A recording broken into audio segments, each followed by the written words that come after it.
Hi, everybody. This is Carl. Welcome once again to the SMB Community Podcast. And I'm joined today by a very good friend, Stephanie Chandler. Welcome. Hey, my friend. Thanks for inviting me. So many people have probably heard me mention you, even if not by name. I sell your books all the time, but I also just generically refer to you as one of my mastermind members. So I'm very grateful to be in that with you for now over 10 years. Absolutely. It's long overdue that we find a reason to work together too. So it's been fun. Exactly. So I faked this up, but I'll come clean. But I made it look like the book is in print, and we'll put an actual picture here so people can see it. But Stephanie came to me a while back and said, "You know what we should do? We should write a book." And so she did most of the work, thankfully. So. Of course, I said yes. So tell us a little bit about your background and in particular how you come to be writing a book on nonfiction. Oh my goodness. Well, I am a Silicon Valley refugee. In 2003, I quit my job and opened a 2,800 square foot bookstore here in Sacramento. That's how Carl and I met. I owned a bookstore. He was an author and a local IT, guy. And we got friendly through the local Publishers Association, and turned out owning a retail store wasn't nearly as fun or romantic as it sounds. So I ended up selling that store, and in the process, I started writing books. I wrote a business startup guide, and then I wrote a book on how to sell digital products, and then I sold some books on how to do online marketing. And long story short, it kind of turned into its own a career I wasn't expecting. And then back in 2008, I launched a custom hybrid publishing company called Authority Publishing. And I'm speaking at all these writers' conferences, and people are saying, why is there no resources out there for us nonfiction writers? And I thought, I don't know why there's no resources for nonfiction writers. So I launched the Nonfiction Writers Conference in 2010. It's a completely online event. And because of that community saying, how do we keep in touch when this is over? The Nonfiction Authors Association was born in 2013. And I came to Carl several months ago and said, I don't know why I haven't written a book on how to publish a book yet. Publishers, you've done this. Why don't we team up? And that's how this particular book came to be. It is my 10th book and your 19th, Carl, is that right? 18th. So yeah, number 19, I hope will be out maybe by January. So you skipped over one of your books, which I love, because you wrote a book on how to run a used bookstore. Oh. And the reason I love it is that it is, in many ways, it's the core thing that nonfiction authors do. You've got something that you do for a living. You've got some success you've had in the past. And so you write a book and you say, here's how you do this. I mean, it's literally what I do, right? That's what almost all my books are about, is here's how I did this, and here's how you can do it. And it's not that there's any super genius in anything I do, but I have done it, and most people haven't written about it. And so I think most people who are successful at something can become nonfiction authors and help other people grow in that business. That's an awesome point, and it's part of the theme of our book, right? So teach people how to do what you do, teach them what you know. And as you said, it doesn't mean that you or I are any better at what we do than anyone else, but it means that we took time to create processes around it and teach others how to do it. So yeah, anybody listening, if you have this desire to write a book, one of the greatest ways to do that is to teach people what you know. Right. So we're going to put a link down below, but you also recently started a Nonfiction Authors Association. So tell us a bit about what that is and how it's organized. Yeah, so the association is largely formed online, but we've got a really active Facebook group and a LinkedIn group. We've got a ton of educational resources. So one of the main reasons people join is that we do a weekly teleseminar series with industry pros. I interviewed Carl recently for that. And that is really, really popular. So the live feed for that is free to attend for anybody. But if you want recordings, that's a member benefit. We also release new checklists and worksheets and templates every single week. We get amazing discounts from some of our partners, like our Office Depot discount card. That alone will pay for membership because people rave about it. They rave about how much they're saving on printing and things like that. So we have a whole host of benefits. There's different tiered levels of membership, but it's really a powerful community. I have a ton of fun being part of it myself. And we have such interesting authors because people who are writing nonfiction books tend to want to make some sort of difference in the world, right? They want to teach people how to do their business better or how to be healthier, or they want to share their journey through a memoir that also, helps other people learn about that experience. So it's full of fascinating people, and I think we're just having a blast, all of us. The other thing is a lot of people use their nonfiction book as a way to promote themselves. Yeah. It's become a very popular thing to say, here's my 10 tips on how to, control your IT spending. And then you give that to your clients and they, say, oh, you must be the expert on this. And so then they engage you to at least discuss their technology. Oh my gosh, a book is one of the best client generators you could ever have. I worked with a financial advisor a number of years ago, and he spends absolutely no time working on marketing his books or trying to sell them online. He could care less. What he does is he hands them out to prospective clients, and that book has paid for itself, over and over and over again. And I have a lot of clients who do that. In fact, we had a consulting client who ordered 2,000 copies of his book. Wow. Mailing 50 copies a month to business prospects and blowing up his business. So, there's just nothing more impressive than saying, here, let me give you a copy of my book. And if you compare that side by side with a competitor who comes in and basically says all the same things that you say, but doesn't have a book, who do you think is going to stand out? So It really is an amazing tool.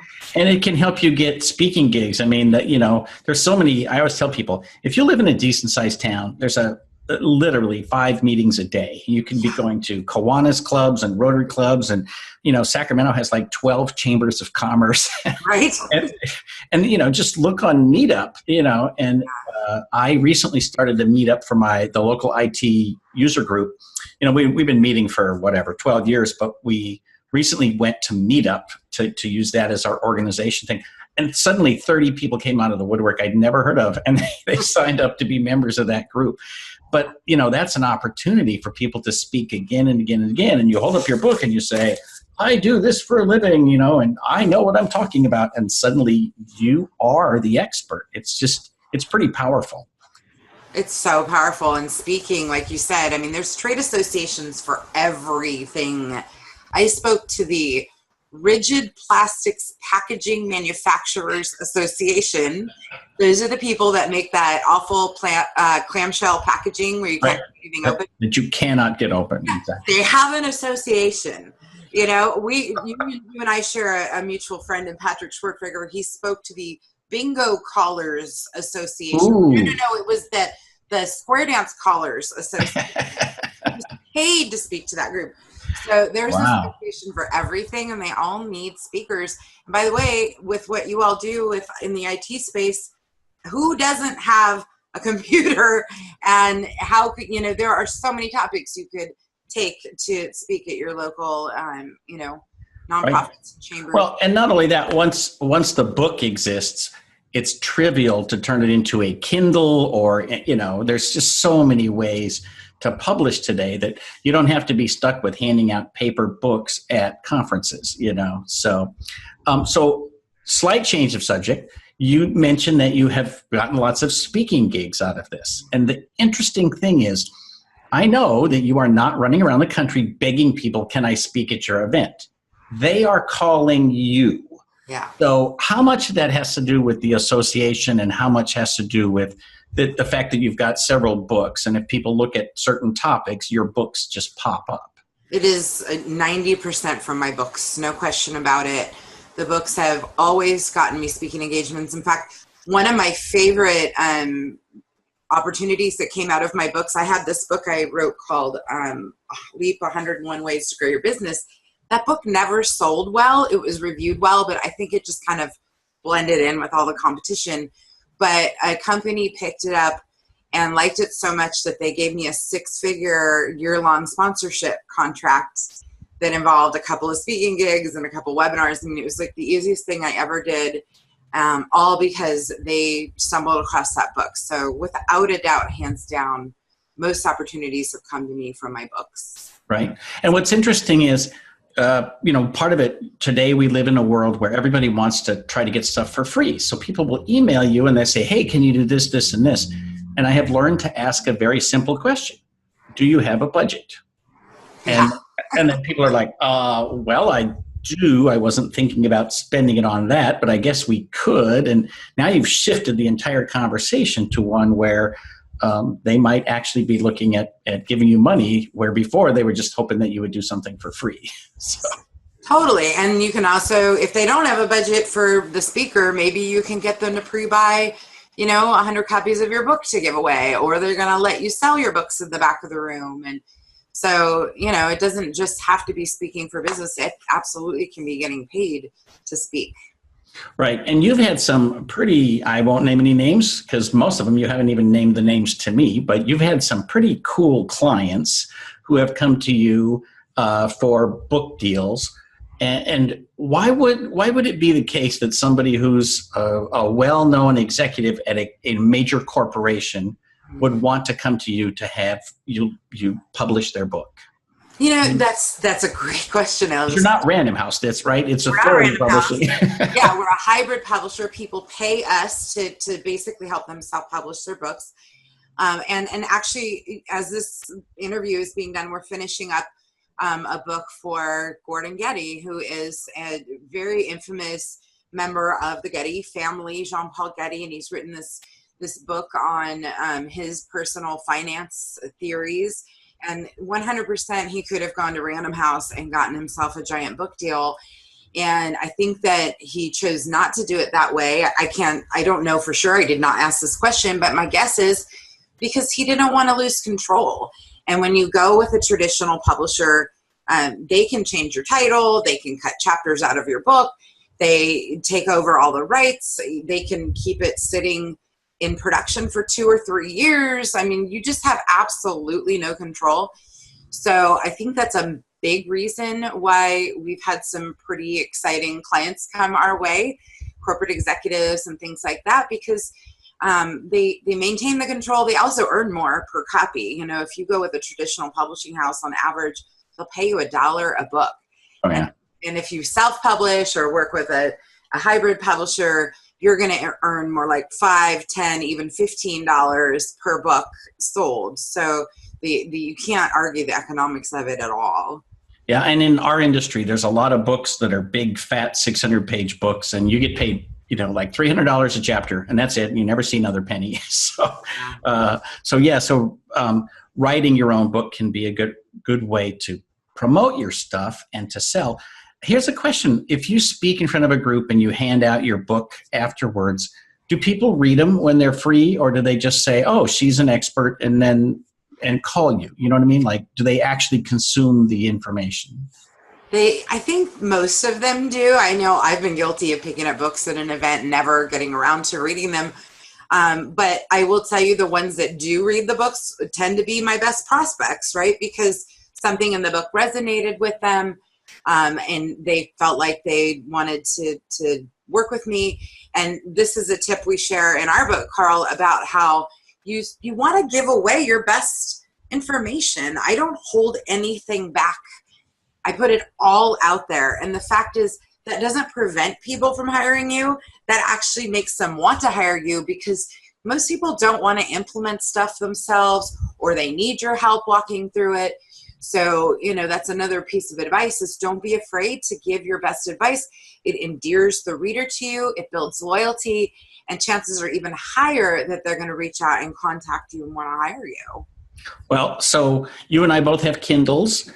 How often do you buy a book on the Kindle and then say, shoot, now I got to go buy the real thing? So you either buy the paperback or the audiobook, even though you already own it. How often does that happen?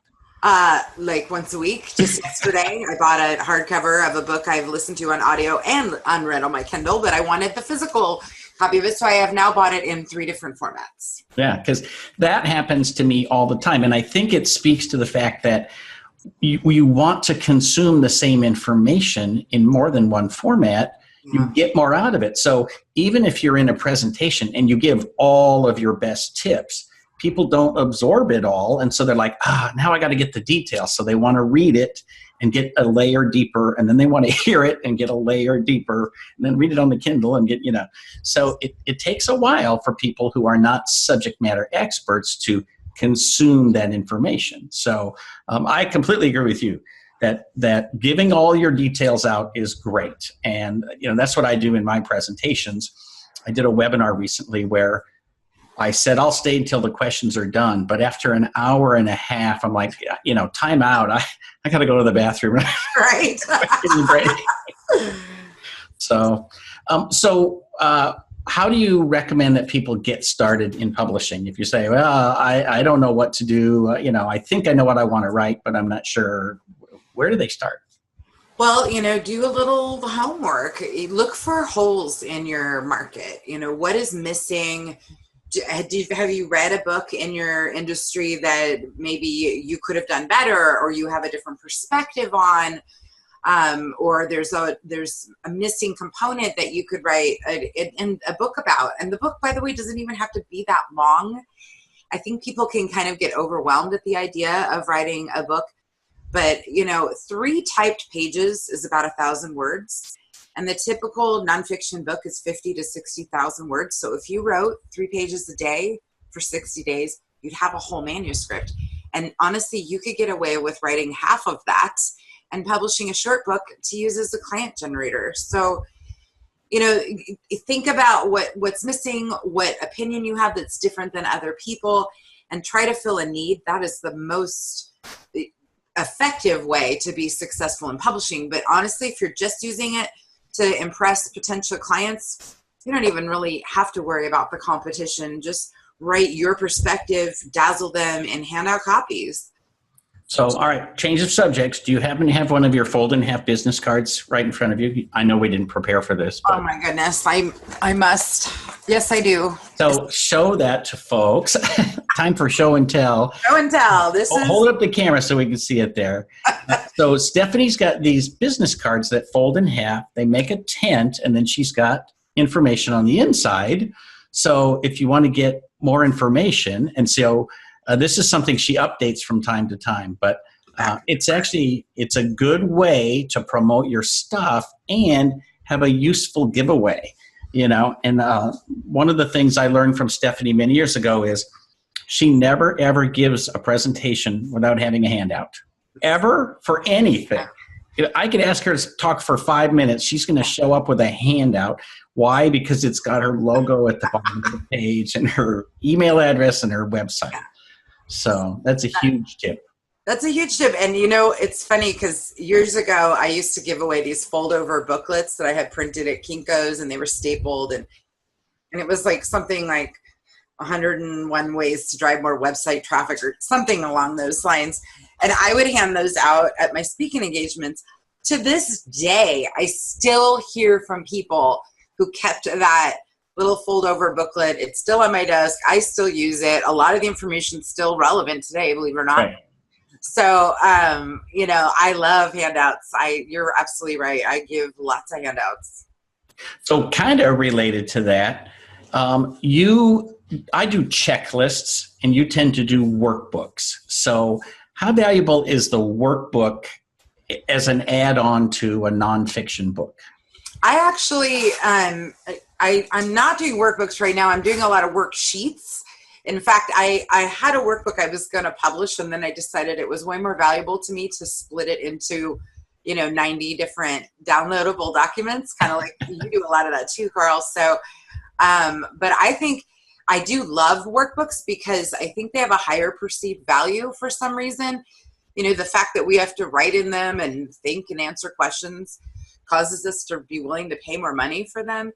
So I do love workbooks, but I also am a huge fan of digital downloads. It's the number one way I grow my mailing list. Is every month we come out with a new free report. We advertise the heck out of it, and that adds, hundreds of people to the mailing list. So, content. You can never have much. How would you recommend that, say, an IT consultant, let's just talk to my audience for a minute here.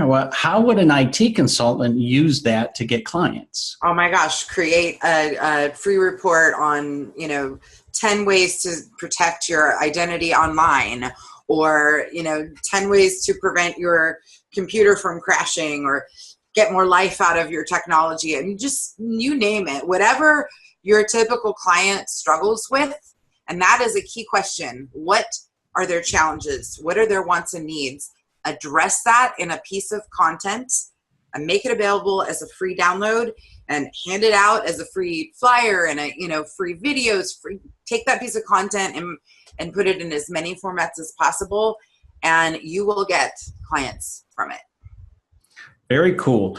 So what's next for you? What after this book comes out? I know that you're not going to go take a vacation in the Bahamas or anything. I actually may have a tropical vacation in my future, but this relit my fire for writing. It's been 5 years since I released a book, so I've got more books to write. The association's growing by leaps and bounds, and I think just more of what I'm doing now and having a lot of fun with my community. Very cool. So when is the conference coming up, the online conference? So our fall conference is November 8th and 9th, and the focus this year is become a profitable author. So we're talking about revenue streams for authors. I'm really excited about our speaker lineup. One of the speakers is going to talk about 7-figure niche publishing. So he's a gentleman by the name of Joseph Alexander. He publishes books that are music instruction guides. And when I reached out to him, I said, I'd love for you to do a presentation on 6-figure publishing. And he wrote back, he's like, well, that'd be great, but I'm actually into the 7 figures. And I just thought that was amazing. So, it's the just so much power in publishing. So anyway, that's the focus of our conference. It's nonfiction, writersconference.com. Fall is our shorter event. It's 2 days. It's all online. There's no travel involved. You can attend from the comfort of your couch, and it's a blast. And Carl's the speaker for us this year. Exactly. Ta-da. So yeah, for all of you people who don't get enough of me, there's always that. So, right. And what about, people have this kind of, I guess, common knowledge or this belief that books are a thing of the past, that printed books are a thing of the past. But I think I have probably 10 friends who've written books in the last year. Yeah. So is it true that people are writing fewer and fewer books and they're going away? No. I mean, there was that period of time where we all thought, oh my gosh, ebooks are taking over and borders closed and we're seeing, bookstores struggling. But it all leveled out, right? So ebooks are popular, but in my experience with our author clients, they sell about 1-to-1 ebooks to the print book version. And now audio versions are taking off like crazy. So I don't think the book market is going anywhere. I think the way we buy and consume information is constantly evolving. But I would tell anybody who's thinking about writing a book, it should be in print, ebook, and probably an audio format as well. And have supplemental material. Heck yeah. And pull excerpts out of that book and let other blogs publish them and give them away as downloadable handouts. And, every piece of content you produce should get repurposed in at least a dozen different ways. Sometimes I think you and I speak in a language that only the two of us understand. But, when I think of content and you think of content, we really think of like this little thing that stands alone that could be a blog post here, a chapter here, a video there, a handout here, a worksheet over there. And the more you repurpose it, the wider it spreads and the more people see you as somebody who really gets this at a very deep level. And it's so funny because just yesterday I had remembered that I had written this report like literally 12 years ago called 101 Time Management Tips for Busy Professionals. That thing was downloaded like crazy. It got used in college courses. I mean, and it was just a free download. And it just kind of hit me in the middle of the night. Whatever happened to that report? So I dug it up and I rewrote it as time management for writers, and boosted, cleaned it up, added a bunch of stuff to it.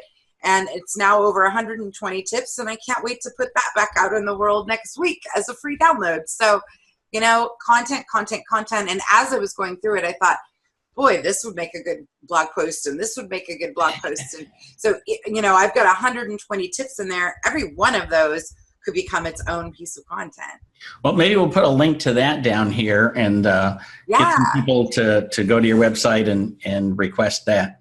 That'd be great. I'd love it. So, well, we're almost out of time, but are there any last little tips that you want to give people?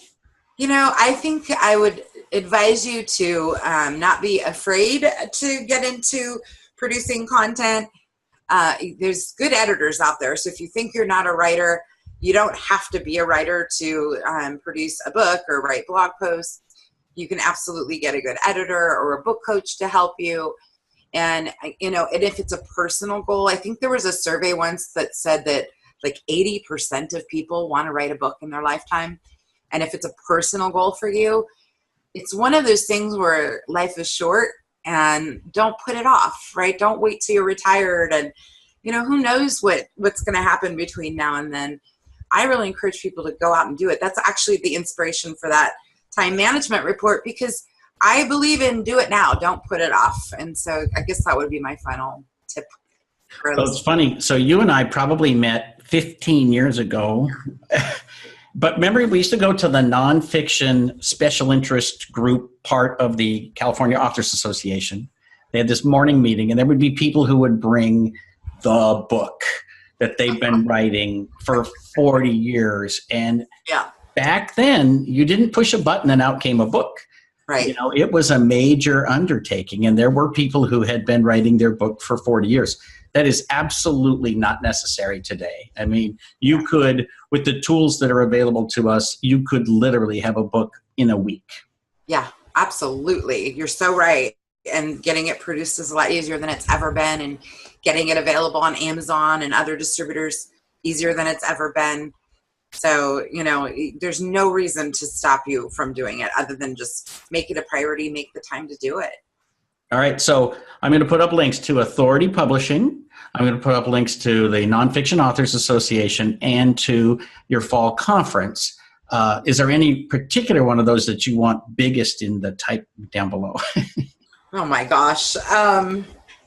When is this going live? Oh, as soon as I can. As soon as you can. Probably the conference. Okay. All right. It shall be done. Thank you. Very good. Well, thank you for your time today. I certainly appreciate it, and we'll try to send some folks your way. Thank you so much. This has been a blast.